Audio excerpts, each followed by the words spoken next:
नमस्कार दोस्तों, TPA insights में आपका स्वागत है। आज की वीडियो में हम बात करेंगे विडाल हेल्थ इंश्योरेंस टीपीए के बारे में।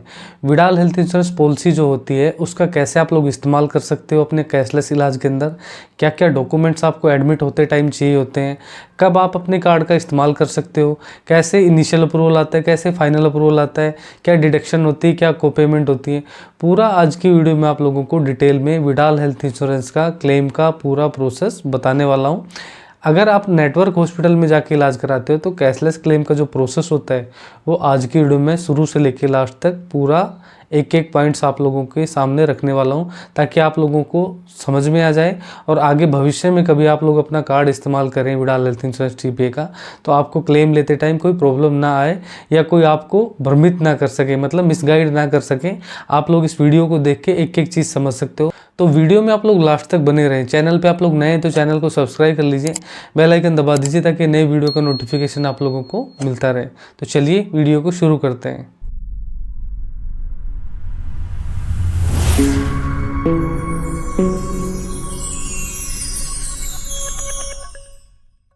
विडाल हेल्थ इंश्योरेंस टीपीए जो होता है उसकी पॉलिसी दो तरह की होती है, एक इंडिविजुअल पॉलिसी होती है, कॉर्पोरेट पॉलिसी होती है। ज़्यादातर पॉलिसी जो देखी गई है वो कॉर्पोरेट के अंदर देखी गई है, यानी कि ग्रुप पॉलिसी के अंदर देखी गई है विडाल हेल्थ इंश्योरेंस टीपीए की जो पॉलिसी होती है।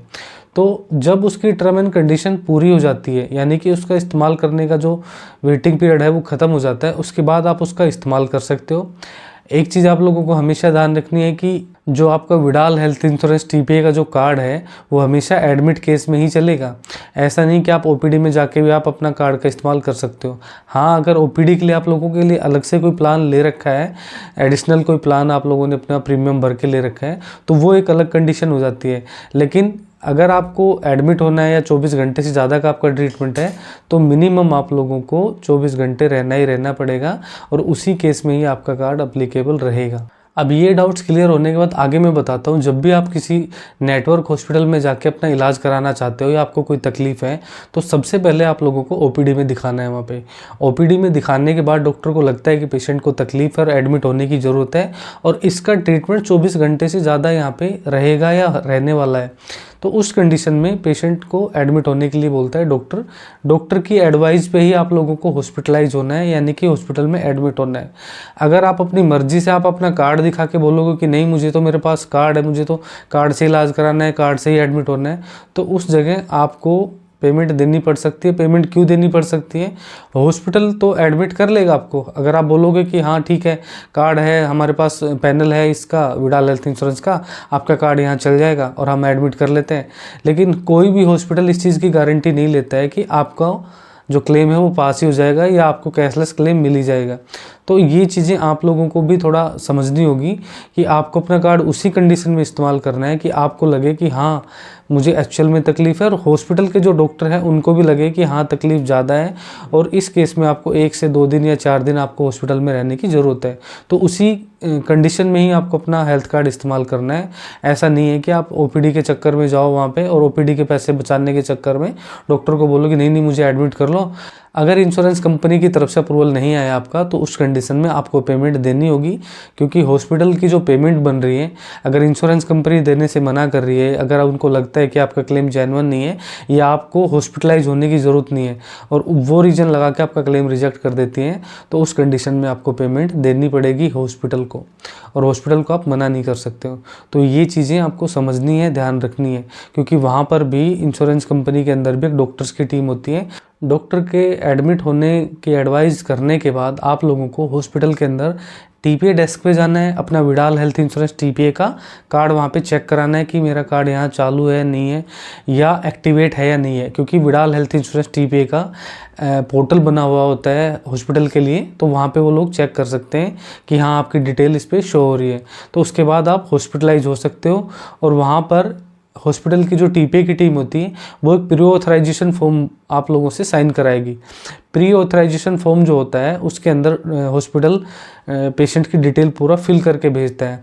उसमें लिखा होता है कि पेशेंट इस हिस्ट्री से आया है, इसको इतने दिन से तकलीफ़ थी और हम ये इसको ट्रीटमेंट देंगे, इतने दिन तक रखेंगे, और उसी प्री ऑथराइजेशन फॉर्म के अंदर एक एस्टिमेट अमाउंट भरा जाता है। एस्टीमेट अमाउंट का मतलब ये होता है कि मान के चलो कोई पेशेंट को 3 दिन के लिए हॉस्पिटल रखना चाहता है, या उसकी कंडीशन ऐसी है कि 3 दिन के अंदर वो ठीक होगा, तो 3 दिन उसको हॉस्पिटल में रहना ज़रूरी है। तो हॉस्पिटल 3 दिन का रूम रेंट उस फॉर्म के अंदर भरेगा, 3 दिन का उसमें डॉक्टर की विजिट भरेगा, 3 दिन में कितनी मेडिसिन लग जाएगी उसका अमाउंट वो उसके अंदर भरेगा, और 3 दिन के अंदर कितने लैब टेस्ट करा सकते हैं वो लोग, या आपकी इन्वेस्टिगेशन करा सकते हैं, जैसे ब्लड टेस्ट वगैरह हो गया, इनको लैब टेस्ट वगैरह के टेस्ट बोलते हैं। तो वो जो खर्चा बनेगा 3 दिन का, उसका एक एस्टिमेट बना के भेजते हैं, 20,000 50,000 जो भी उनको एस्टिमेट लगता है, अलग अलग बीमारियों का अलग अलग खर्चा वो बना के उसके अंदर भर के और इंश्योरेंस कंपनी के पास भेजते हैं। तो आप लोगों को वहाँ पे एक तो उस फॉर्म पे साइन करना होगा, दूसरा वहाँ पे एक पेशेंट की आईडी यानी कि पैन कार्ड हो गया और आधार कार्ड हो गया। आजकल पैन कार्ड कंपलसरी कर दिए हैं। अगर पैन कार्ड जैसे बच्चा है, बच्चे का पैन कार्ड नहीं बना है तो उनके पेरेंट्स का भी आधार कार्ड लग सकता है, जैसे मदर का हो गया, फादर का हो गया, तो वो लगा के आप उनको दे सकते हो। एक आधार कार्ड हो गया, एक पैन कार्ड हो गया, और जो पॉलिसी के डॉक्यूमेंट्स है, या तो आपके पास कार्ड है विडाल हेल्थ इंश्योरेंस टीपीए का, या फिर पॉलिसी के डॉक्यूमेंट्स है, तो वो आप टीपीए वालों को दिखा सकते हो, चेक करा सकते हो। उसके बाद हॉस्पिटल की तरफ से एक फ़ाइल बनती है, ट्रीटमेंट फाइल।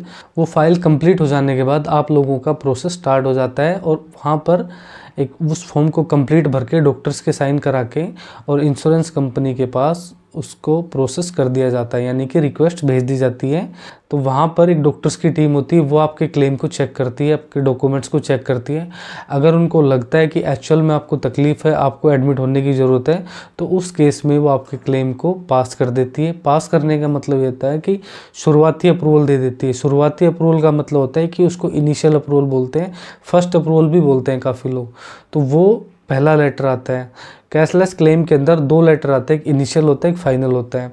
तो मैं अभी इनिशियल के बारे में आपसे बात कर रहा हूँ, आगे मैं फाइनल के बारे में बताऊंगा। प्री ऑथराइजेशन फॉर्म के अंदर जो हॉस्पिटल ने अमाउंट भर के भेजा था, एस्टिमेट अमाउंट जो बोलते हैं, उसमें से सारा अमाउंट पास होके नहीं आता है। जैसे मान के चलो अगर 20,000 रुपये का एस्टिमेट बना के हॉस्पिटल ने भेजा है और इंश्योरेंस कंपनी ने 10,000 पास कर दी या 12,000 पास कर दिए, तो उसके अंदर जो पैसे कट के आते हैं, यानी जो डिडक्शन होके आती है, वो आपको पे नहीं करनी है। ना उसको देख के घबराना है कि इतना मेरा अमाउंट बन रहा था, इतना कम पास करके भेजा है तो मुझे तो देना तो नहीं पड़ेगा। बहुत सारे लोग इस चीज़ को लेके कंफ्यूज रहते हैं और घबरा भी जाते हैं। तो आप लोगों को नहीं घबराना है, क्योंकि वो एक इनिशियली अप्रूवल होता है। इनिशियली अप्रूवल का मकसद ये होता है कि आपको इंश्योरेंस कंपनी बताना ये चाह रही है कि आपका क्लेम सही है, जेन्युइन है, आपको तकलीफ़ है और आप अपना इलाज कराइए। वो एक परमिशन टाइप की होती है। उसके बाद जब आपका ट्रीटमेंट कंप्लीट हो जाता है तो हॉस्पिटल की तरफ से एक डिस्चार्ज समरी बनती है। डिस्चार्ज समरी के अंदर पूरा डिटेल लिखी जाती है कि पेशेंट किस किस तकलीफ़ से आया था, क्या क्या हमने दवाइयाँ दी, क्या क्या उसको ऑब्जर्वेशन में रखा, और सारा उसके अंदर डिटेल लिख के इंश्योरेंस कंपनी की तरफ फाइनल बिल के साथ भेजा जाता है। जब आप एकदम ठीक हो जाओगे और डिस्चार्ज के लिए डॉक्टर बोल देंगे आपको, तो वहाँ पे फाइनल बिल हो गया, डिस्चार्ज समरी हो गया, मेडिसिन के बिल हो गए, जो भी खर्चा आपके ट्रीटमेंट में लगा है सारा एक फाइनल बिल के अंदर मेंशन करके और फाइनल अप्रूवल के लिए दोबारा से रिक्वेस्ट भेजी जाती है विडाल हेल्थ इंश्योरेंस टीपीए के अंदर।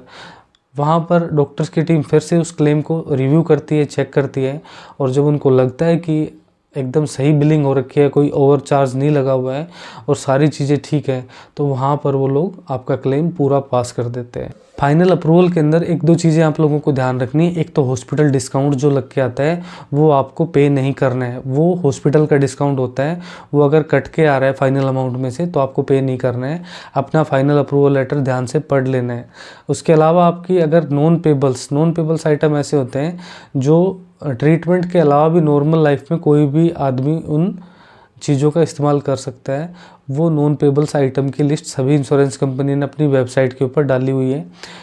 उनका कोई भी इंश्योरेंस कंपनी खर्चा पास नहीं करती है नॉन पेबल्स आइटम का। अगर वो आपके ट्रीटमेंट के दौरान नॉन पेबल्स आइटम कुछ यूज हुए हैं तो इंश्योरेंस कंपनी उस पैसे को काटेगी, और वो पैसा आप लोगों को पे करना पड़ेगा हॉस्पिटल को जब आपका अप्रूवल आ जाएगा। तो को पेमेंट होती है और एक ये नॉन पेबल्स का होता है। 2 टाइप की मोटा मोटी डिडक्शन होती है। को पेमेंट होती है कि आपकी पॉलिसी के अंदर मान के चलो टोटल बिल का 10% आपको पे करना है, तो वो को पेमेंट कहलाती है। वो पॉलिसी की टर्म्स के अंदर ही होती है। बहुत सारे लोगों को इस बारे में जानकारी नहीं होती है और वो डिडक्शन होने के बाद हॉस्पिटल में या तो टीपीए की टीम से बहस करते हैं, उनको जानकारी नहीं होती। तो इसलिए ऐसी बहस ना करो किसी से भी। आप लोग अपनी पॉलिसी की टर्म एंड कंडीशन को पहले से ही पढ़ के रखो, समझ के रखो, ताकि आपको अप्रूवल के टाइम पे कोई प्रॉब्लम ना रहे और अच्छे से आप अपने लेटर को समझ सको कि हाँ ये मेरी पॉलिसी के अंदर ये टर्म्स थी, इस वजह से मेरा ये अमाउंट डिडक्ट होके आया है और ये मुझे पे करना है। तो आज की वीडियो में मैंने आप लोगों को बताया कि विडाल हेल्थ इंश्योरेंस टीपीए का जो कार्ड होता है या पॉलिसी होती है, उसके अंदर कैशलेस क्लेम का प्रोसेस किस टाइप से होता है, कैसे इनिशियल अप्रूवल आता है, कैसे फाइनल अप्रूवल आता है, कैसे हॉस्पिटल प्री ऑथराइजेशन फॉर्म भर के इंश्योरेंस के पास या टीपीए कंपनी के पास भेजते हैं। पूरा प्रोसेस आज की वीडियो मैंने डिटेल में आप लोगों को समझा दिया है। फिर भी आप लोगों के मन में इस वीडियो को लेकर कोई सवाल है तो नीचे कॉमेंट सेक्शन के अंदर आप लिख सकते हो। इसके अलावा आपके हेल्थ इंश्योरेंस क्लेम के अंदर कोई क्वेरी है तो क्वेरी लेटर भी आप मुझसे शेयर कर सकते हो। इन सभी क्वेश्चन का आप लोगों को टाइम पे जवाब ज़रूर मिलेगा।